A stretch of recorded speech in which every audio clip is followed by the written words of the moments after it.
नायगाव पूर्वेकडील झालेल्या गोळीबार व हल्ल्या प्रकरणात LLP ग्रुपच्या गटातील 30 जणांविरुद्ध मारहाण केल्याप्रकरणी गुन्हा दाखल केला आहे. या गटाने भोईर कुटुंबियावर हल्ला केल्याचा आरोप आहे.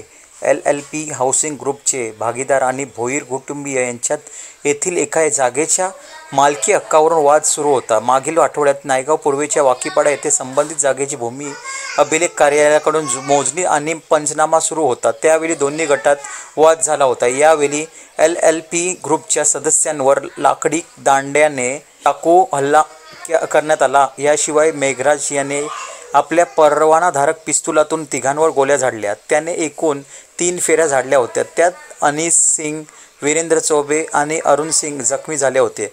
तर चाकू हल्ल्यात संजय जोशी, शुभम दुबे, राजन सिंग, सचिन घाडे असे 4 जण जखमी झाले होते. या प्रकरणी पोलिसांनी भोईर गटातील 11 जणांना अटक केली होती.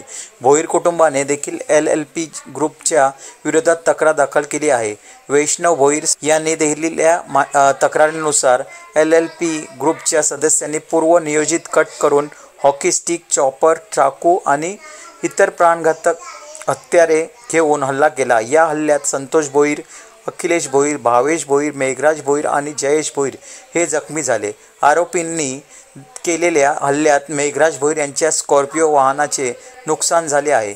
या तक्रारीवरून नायगाव पोलिसांनी संजय जोशी यांच्यासहित 30 जणांविरुद्ध भारतीय न्याय संहितेच्या विविध कलमांतर्गत गुन्हे दाखल केले आहेत.